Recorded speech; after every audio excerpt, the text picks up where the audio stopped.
इस बार नवरात्रि में मां दुर्गा की कृपा पाने वाला चमत्कारी प्रारंभ मित्रों। यदि आप भी चाहते हैं कि आपके घर में धन धान्य की वर्षा हो, दरिद्रता सदा सदा के लिए समाप्त हो जाए और गरीबी हमेशा के लिए कोसों दूर चली जाए और मां लक्ष्मी सदैव आपके द्वार पर विराजे और मां दुर्गा की कृपा सदैव आपके बच्चों पर और आपके पूरे परिवार में बनी रहे, तो इस कथा को आरंभ से अंत तक अवश्य सुनिए, क्योंकि यह वही चमत्कारी कथा है जिसे स्वयं भगवान शिव ने माता पार्वती को सुनाया था और जिसे सुनते ही किसी भी भक्त का जीवन बदल जाता है। कहते हैं जो भी श्रद्धा भाव से इस कथा को सुनता है, उसके घर से दुख, रोग और दरिद्रता हमेशा के लिए भाग जाते हैं। उसके घर में धन्य की वर्षा होने लगती है, पुत्र रत्न की प्राप्ति होती है और माता दुर्गा सदा प्रसन्न रहती हैं। तो मित्रों, इसे बीच में बिल्कुल ना छोड़िए, क्योंकि आप नहीं जानते कहानी के किस क्षण माता दुर्गा आपके भाग्य का द्वार खोल दें और आपको मालामाल बना दें। श्रद्धा से सुनिए, भक्ति से सुनिए और अपनी किस्मत बदलते देखिए मित्रों। मां दुर्गा समस्त ऋषियों से कहती हैं, हे भक्तगणों, जो भी मेरी इस कथा का श्रवण ध्यानपूर्वक करेगा, उसके समस्त दुखों का नाश मैं स्वयं करूंगी। जो भी इस कथा का प्रचार करेगा, उसके कोटि कोटि पापों का नाश होगा और उसे सुख समृद्धि की प्राप्ति होगी। नमस्कार, आपका स्वागत है मित्रों।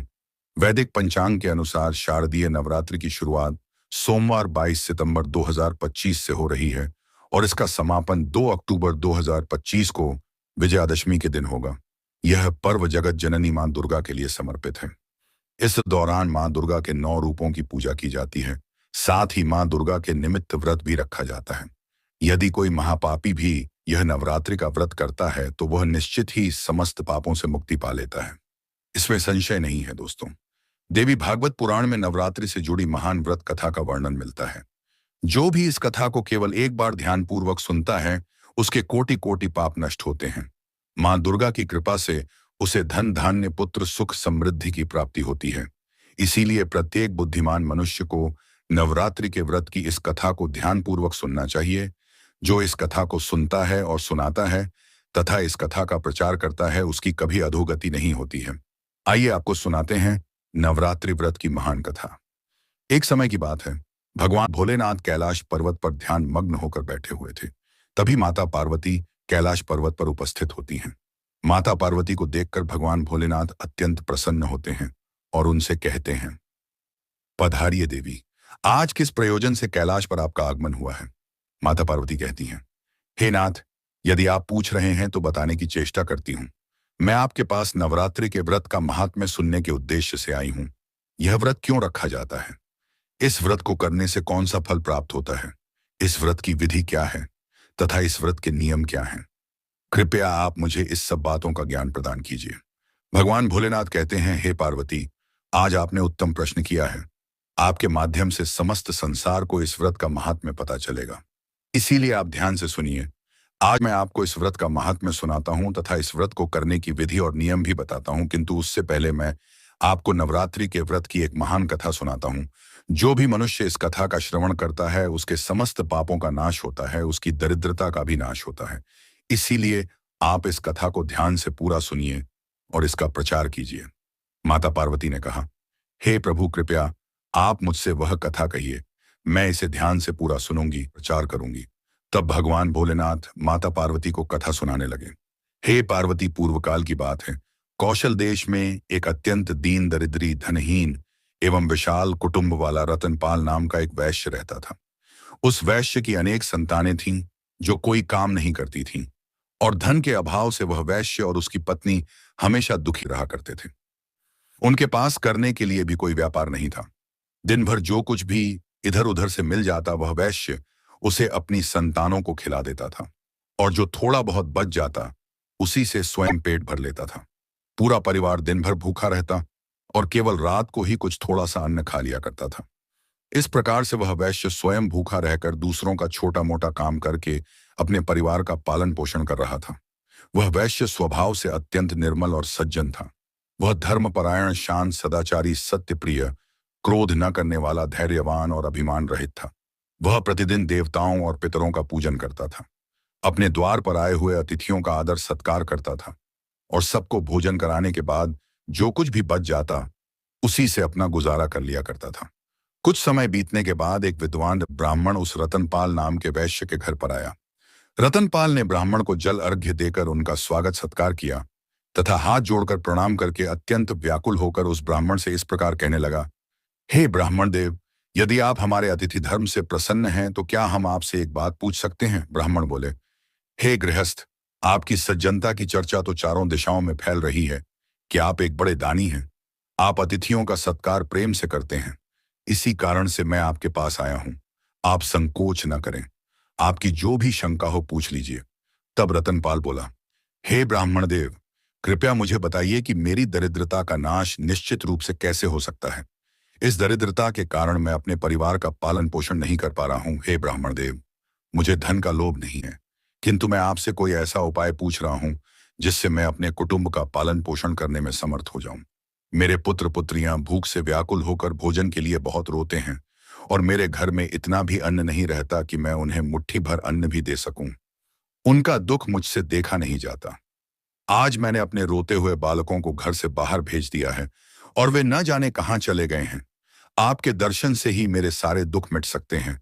इसी कारण मेरा हृदय शोकाग्नि में जल रहा है। धन के अभाव में मैं क्या करूं? मेरी बड़ी पुत्री भी अब विवाह योग्य हो गई है, किंतु उसके विवाह के लिए मेरे पास कुछ भी नहीं है। कन्यादान का समय बीतता जा रहा है। हे कृपानिधान, इसी कारण मैं दिन रात चिंतित रहता हूं। हे दया सागर, आप तो ज्ञानी पुरुष हैं। आप अवश्य ही मुझे कोई ऐसा तप, कोई मंत्र, कोई व्रत तथा कोई उपाय बताइए जिससे मैं अपने परिवार का पालन पोषण करने में समर्थ हो सकूं। हे महाभाग, आप कृपा करके अपने ज्ञान के बल से विचार करके मुझे कोई उचित उपाय बताइए। इस प्रकार उस रतनपाल नाम के वैश्य के द्वारा याचना करने पर वह ब्राह्मण बड़े ही प्रसन्न होकर उससे कहने लगा, हे रतनपाल, मैं तुम्हारे दुख का कारण भली भांति समझ चुका हूं। तुम तनिक भी चिंता मत करो। मैं तुम्हें उपाय अवश्य बताता हूं। तुम अब नवरात्रि के व्रत का विधिपूर्वक अनुष्ठान करो। इसमें तुम भगवती की पूजा करो, हवन करो, देवी के मंत्रों का उच्चारण करो। इससे तुम्हारे सभी कार्य सिद्ध हो जाएंगे और तुम्हारी दरिद्रता का पूर्ण नाश हो जाएगा। हे रतनपाल, नवरात्र नामक यह पवित्र और मंगलदायक व्रत इस पृथ्वी लोक पर सबसे उत्तम है। यह व्रत सदैव ज्ञान और मोक्ष देने वाला है। यह सुख तथा संतान की वृद्धि करने वाला है और शत्रुओं का नाश करने वाला है। वनवास गमन के समय देवी सीता के वियोग में अत्यंत दुखी होकर श्री राम ने किष्किंधा पर्वत पर इसी व्रत का अनुष्ठान किया था और इसी व्रत के प्रभाव से उन्होंने महासागर पर सेतु का निर्माण करके रावण और उसके पुत्रों का संहार किया और माता सीता को पुनः प्राप्त किया। महादेव कहते हैं, हे देवी पार्वती, इस प्रकार उस ब्राह्मण ने नवरात्रि व्रत का महत्व उस रतनपाल को सुना दिया, जिसे सुनकर रतनपाल बहुत प्रसन्न हुआ और उसने उस ब्राह्मण को अपना गुरु मान लिया और उनसे देवी मंत्र की दीक्षा प्राप्त की। तत्पश्चात रतनपाल ने अत्यंत भक्ति भाव से नवरात्रि के दिनों में उस मंत्र का जाप किया और अनेक विधियों तथा उपायों से भगवती का पूजन किया।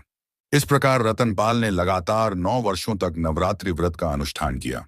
फिर 9वें वर्ष के अंत में अष्टमी तिथि की अर्धरात्रि के समय स्वयं महेश्वरी देवी ने रतनपाल को दर्शन देकर कहा, हे पुत्र, मैं तुम्हारी भक्ति और पूजा से अत्यंत प्रसन्न हूं। तुम जिस भी वर की इच्छा रखते हो निसंकोच होकर मांग लो। तुम्हें जो चाहिए वह मैं तुम्हें प्रदान करूंगी। साक्षात मां दुर्गा को अपने सामने खड़ा हुआ देखकर उस रतनपाल का अंग अंग कांपने लगा। उसकी आंखों से आनंद के आंसू झरने लगे। मां दुर्गा के उस अद्भुत और दिव्य स्वरूप को देखकर रतनपाल हर्ष से पुलकित होने लगा। फिर रतनपाल ने माता को प्रणाम करके कहा, हे मां, मैं आपके दर्शन पाकर ही धन्य हो गया। माता, आपके दर्शन तो अत्यंत दुर्लभ हैं। आप तो सचमुच त्रिलोक सुंदरी, सर्वशक्तिमान और समस्त संसारों की जननी हैं। मुझ जैसे एक तुच्छ भक्त को आपने दर्शन देकर बहुत बड़ा उपकार किया है। हे मां, अब मेरे मन में कोई भी सांसारिक इच्छा शेष नहीं रही। हे मां, बस मुझ पर इतनी कृपा कीजिए कि मेरे पुत्र पुत्रियों को पर्याप्त भोजन प्राप्त हो, जिससे उन्हें नित्य भूखा न सोना पड़े। रतनपाल की विनम्रता और उसकी निराश्रित स्थिति देखकर मां दुर्गा ने मधुर मुस्कान के साथ कहा, हे पुत्र, मैं तुम्हारी सच्ची भक्ति और तुम्हारे तप से अत्यंत प्रसन्न हूं। अब तुम्हारी दरिद्रता का अंत होगा। तुम्हारा घर धन धान्य से भर जाएगा। तुम्हारे परिवार की सारी समस्याएं समाप्त हो जाएंगी। तुम्हारे बच्चों को उत्तम भविष्य मिलेगा और तुम्हारी पुत्री का विवाह भी शीघ्र ही होगा। तुम्हारी पीढ़ियां सुख और समृद्धि से परिपूर्ण होंगी। इतना कहकर मां दुर्गा अंतर्ध्यान हुई। उसी क्षण रतनपाल के घर का कण कण प्रकाश से भर गया और उसकी दरिद्रता पल भर में समाप्त हो गई। देखते ही देखते उसके छोटे से कुटिया जैसे घर की जगह एक विशाल महल खड़ा हो गया। उस महल में स्वर्ण मणियों और बहुमूल्य रत्नों का भंडार भर गया। उसकी सारी संतानें आनंदित और तृप्त हो गईं। अब रतनपाल के पास न केवल अपने परिवार के लिए अन्न था, बल्कि वह जरूरतमंदों की भी सहायता कर सकता था। समय बीता और रतनपाल की पुत्री का विवाह बड़े ही धूमधाम से संपन्न हुआ। रतनपाल ने अपनी भक्ति और श्रद्धा को कभी नहीं छोड़ा और मां दुर्गा के चरणों में सदा आभार व्यक्त करता रहा। उसका जीवन अब आनंद और समृद्धि से परिपूर्ण हो गया था। उसका परिवार भी मां दुर्गा के प्रति भक्ति और समर्पण में रमा रहने लगा और वे सभी मां के आशीर्वाद से सदैव सुखी जीवन व्यतीत करने लगे। भगवान भोलेनाथ कहते हैं, हे माता पार्वती, इस प्रकार मैंने तुम्हें नवरात्रि व्रत की महान कथा सुनाई है। इस कथा को केवल सुन लेने मात्र से ही नवरात्रि व्रत पूर्ण फलदायक हो जाता है। जो लोग पूरे 9 दिन उपवास करने में असमर्थ होते हैं, उनके लिए केवल 3 दिन का उपवास भी यथोक्त फल देने वाला कहा गया है। भक्ति भाव से केवल सप्तमी, अष्टमी और नवमी, इन 3 रात्रियों में मां दुर्गा की पूजा करने से भी सभी फल प्राप्त हो जाते हैं। पूजन, हवन, कन्या पूजन तथा ब्राह्मण भोजन, इन सबको संपन्न करने से यह नवरात्रि व्रत पूर्ण हो जाता है। इस पृथ्वी लोक में जितने भी प्रकार के व्रत और दान हैं, वे इस नवरात्रि व्रत के समान नहीं हैं। मित्रों, यह व्रत सदा सुख, समृद्धि, अन्य और धन और संतान की वृद्धि देने वाला होता है। यह आयु, आरोग्य, स्वर्ग और अंत में मोक्ष तक प्रदान करने वाला माना गया है। जो भी मनुष्य विद्या, धन या संतान की इच्छा रखता है, उसे इस सौभाग्य देने वाले और कल्याणकारी व्रत का विधिपूर्वक अनुष्ठान अवश्य करना चाहिए। जो विद्या की चाह रखते हैं, वे समस्त विद्या को प्राप्त करते हैं। जो राजा अपने राज्य से वंचित हो जाते हैं, वे भी इस व्रत की शक्ति से अपना खोया हुआ राज्य पुनः प्राप्त कर लेते हैं। पूर्व जन्मों में जिन्होंने यह उत्तम व्रत नहीं किया होता, वे इस जन्म में अक्सर रोगग्रस्त, दरिद्र और संतानहीन हो जाते हैं। जो स्त्री बांझ, विधवा अथवा धनहीन हो, उसके विषय में कहा गया है कि उसने पूर्व जन्म में यह व्रत नहीं किया होता।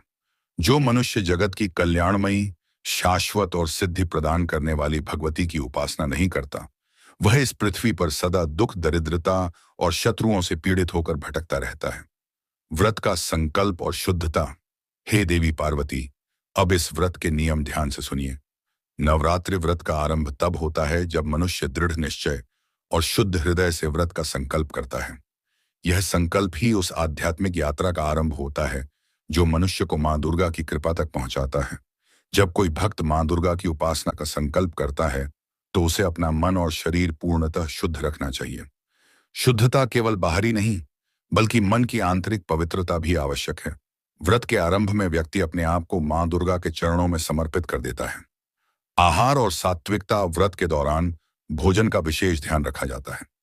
केवल वही अन्न ग्रहण करना चाहिए जो पवित्र, सात्विक और तामसिक पदार्थों से रहित हो। यदि कोई पूरे 9 दिनों तक उपवास कर सकता है, तो यह श्रेष्ठ माना जाता है। पर यदि शारीरिक कारणों से संभव न हो, तो फलाहार या एक समय का सात्विक भोजन किया जा सकता है। भोजन में प्याज, लहसुन और मांसाहार का पूर्ण त्याग करना चाहिए। संयम पूर्वक जीवन जीना ही सच्ची उपासना है। पूजा की विधि और भक्तिमान। मां दुर्गा की आराधना करते समय उन्हें केवल फूल, धूप और दीपक से ही नहीं, बल्कि अपने हृदय की सच्ची भक्ति से भी अर्पण करो। मां दुर्गा को लाल पुष्प विशेष प्रिय होते हैं, इसलिए पूजा में लाल फूल अर्पित करना उत्तम माना गया है। परंतु इससे भी अधिक महत्वपूर्ण है अपने मन का पूर्ण समर्पण। नवरात्रि के 9 दिनों में मां दुर्गा के 9 रूपों की पूजा करनी चाहिए। हर दिन एक रूप की उपासना करके उनकी शक्ति का ध्यान करो। उनकी महिमा का गान करना, उनकी कथाएं सुनना और सुनाना भी अत्यंत शुभ होता है। इन दिनों में क्रोध, लोभ, मोह और द्वेष से दूर रहना चाहिए। यह समय आत्म संयम, साधना और मन की शुद्धि का होता है। अपने शब्दों और कर्मों से किसी का दिल न दुखाना, सत्य, अहिंसा और संयम के नियमों का पालन करना, यही इस व्रत का मूल उद्देश्य है। ध्यान और मंत्र जप। व्रत के दौरान ध्यान भी अत्यंत आवश्यक है। ओम दुर्गाय नमः मंत्र का नियमित जप करने से भीतर शक्ति और साहस का संचार होता है। ध्यान में बैठकर मां दुर्गा के दिव्य स्वरूप का चिंतन करो। उनकी महिमा को स्मरण करो। इससे तुम्हारे भीतर की नकारात्मकता नष्ट होगी और मन को शांति मिलेगी। कन्या पूजन। व्रत का समापन जब नवरात्रि का अंतिम दिन आता है, तो देवी की कृपा पाने के लिए कन्याओं का पूजन करना अत्यंत आवश्यक है। कन्याएं स्वयं मां दुर्गा का स्वरूप मानी जाती हैं। इसीलिए 9 कन्याओं को आमंत्रित करके उनके चरण पखारें, उन्हें भोजन कराएं और उनका आशीर्वाद लें। यह पूजन तुम्हारी साधना को पूर्णता की ओर ले जाता है। मित्रों, नवरात्रि व्रत के दौरान तामसिक आहार से पूर्ण रूप से दूर रहना आवश्यक है। इस काल में मांस, मदिरा और अन्य तामसिक वस्तुओं का त्याग कर देना चाहिए। स्त्रियों को इन 9 दिनों में एकदम सात्विक और शुद्ध जीवन जीना चाहिए, जिससे उसकी साधना में कोई विघ्न न उत्पन्न हो। ये 9 दिन केवल उपवास और तपस्या के नहीं होते, बल्कि आत्मिक जागरण और आत्मा की उन्नति के दिन माने जाते हैं। भगवान शिवजी ने माता पार्वती को नवरात्रि व्रत का महत्व समझाते हुए कहा, यह व्रत केवल सांसारिक इच्छाओं की पूर्ति के लिए नहीं, बल्कि आत्मा को उच्च मार्ग पर ले जाने के लिए होता है। जो भी भक्त श्रद्धा और भक्ति से इस व्रत का पालन करता है, वह माँ दुर्गा की कृपा से अपने सभी कष्टों से मुक्त हो जाता है और उसकी सभी मनोकामनाएं पूर्ण हो जाती हैं। इसलिए हे देवी पार्वती, जो भी इस व्रत का संकल्प ले, उसे तन, मन और आत्मा तीनों की पूर्ण पवित्रता के साथ इस साधना को करना चाहिए। तो मित्रों, इस प्रकार भगवान शिवजी ने माता पार्वती को नवरात्रि व्रत का महात्म्य और कथा सुनाई। नवरात्रि में देवी मां के शुभ संकेत। अब मित्रों, जानते हैं कि नवरात्रि में मां दुर्गा प्रसन्न होकर भक्तों को कौन कौन से संकेत देती हैं। यदि आपको भी ये संकेत मिलते हैं, तो समझिए कि मां दुर्गा आप पर अत्यंत प्रसन्न है। पहला शुभ संकेत, यदि नवरात्रि में मां की पूजा करते समय आपको ऐसा प्रतीत हो कि मां की मूर्ति आपको देखकर मुस्कुरा रही है, या उनके होंठ हल्के से हिलते हुए प्रतीत होते हैं, या ऐसा महसूस हो कि मां दुर्गा सीधा आपकी ओर देख रही हैं, तो यह बहुत शुभ संकेत है। और यदि मां के चरणों में माथा टेकते समय अचानक कोई फूल आपके ऊपर गिर जाए, तो यह भी संकेत है कि मां आपकी भक्ति से अत्यंत प्रसन्न है और आपकी मनोकामना शीघ्र ही पूर्ण होने वाली है। दूसरा शुभ संकेत, यदि नवरात्रि के दिनों में आपके घर के द्वार पर कोई छोटी कन्या लाल वस्त्र धारण किए हुए आती है और उसे देखकर आपका मन अचानक बहुत प्रसन्न हो उठता है, तो यह भी एक अत्यंत शुभ संकेत है। ऐसी कन्या को आदरपूर्वक भोजन कराना या कोई भेंट देना चाहिए, क्योंकि ऐसा माना जाता है कि स्वयं मां दुर्गा उस कन्या के रूप में आकर संकेत दे रही होती हैं। तीसरा शुभ संकेत, यदि नवरात्रि के दौरान आपको सपने में कोई छोटी कन्या दिखाई पड़ती है, तो इसे भी मां दुर्गा की उपस्थिति और प्रसन्नता का संकेत माना जाता है। इसका अर्थ है कि मां आपकी भक्ति स्वीकार कर रही हैं और शीघ्र ही आपकी सभी मनोकामनाएं पूर्ण होंगी। मित्रों, नवरात्रि का व्रत केवल उपवास नहीं, मां दुर्गा की शरण में आत्मा को समर्पित करने का उत्सव है। इन 9 पवित्र दिनों में शुद्धता, भक्ति, संयम और सेवा से जो साधना करता है, वह न केवल सांसारिक सुख पाता है, बल्कि आध्यात्मिक उन्नति भी प्राप्त करता है। मित्रों, यदि नवरात्रि के दौरान आपको ऐसा प्रतीत हो कि कन्या या मां आपको देखकर बार बार मुस्कुरा रही हैं, तो समझ जाइए कि मां आपकी भक्ति से अत्यंत प्रसन्न है। इसका अर्थ है कि आपके जीवन से बुरा समय समाप्त होने वाला है। तीसरा शुभ संकेत, यदि सपने में आपको मां के पद चिन्ह दिखाई पड़ते हैं और आप उनका पीछा करते हुए इधर उधर दौड़ते हैं, लेकिन मां दुर्गा कहीं दिखाई नहीं देती, तो यह भी एक शुभ संकेत है। ऐसा होने पर आपके दुखों का अंत होगा, और यदि घर में कोई बीमार है, तो वह भी पूर्ण रूप से स्वस्थ हो जाएगा। चौथा शुभ संकेत, यदि आप मां दुर्गा की आरती या आराधना कर रहे हैं और भक्ति में पूर्ण रूप से डूबने के समय आपकी आंखों से आंसू आने लगते हैं, या आपके मन में एक अद्भुत भाव प्रकट होता है जिसे आप समझ नहीं पा रहे हैं, तो यह संकेत है कि मां आपके हृदय में प्रवेश कर चुकी हैं। अब आपकी कोई भी इच्छा अवश्य पूर्ण होगी।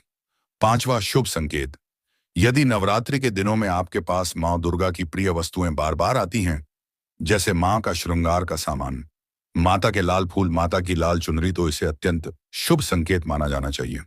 मित्रों, इसका अर्थ है कि मां आपकी भक्ति और सेवा से अत्यंत प्रसन्न है। मित्रों, इस प्रकार भगवान शिवजी ने माता पार्वती को नवरात्रि व्रत का महात्म्य और संकेतों की कथा सुनाई, और इसी प्रकार जब माता पार्वती ने श्रद्धापूर्वक इस व्रत को पूर्ण किया, तो भगवान शिव ने प्रसन्न होकर कहा, जो भी मनुष्य इस पावन कथा को श्रद्धा, विश्वास और निस्वार्थ भाव से सुनेगा या सुनाएगा, उसके घर में कभी दरिद्रता नहीं टिकेगी। मां लक्ष्मी स्वयं वहां वास करेंगी, उसका पुत्र, परिवार और कुल सदा समृद्ध रहेंगे। उसके द्वार पर सोने, चांदी और अन्य और धन की वर्षा होगी, और मां दुर्गा सदा उसकी गोद को पुत्र सुख से भर देंगी। मित्रों, यदि आपने भी यह दिव्य कथा श्रद्धा से सुनी है, तो निश्चय मानिए, अब से मां दुर्गा की कृपा से आपके जीवन में अब केवल सुख, समृद्धि और मंगल ही प्रवेश करेंगे। यदि आपको यह कथा पसंद आई हो, तो कमेंट में बताइए और जय मां दुर्गा अवश्य लिखिए। वीडियो को लाइक करें और चैनल को सब्सक्राइब करना न भूलें। आप सभी का हृदय से धन्यवाद।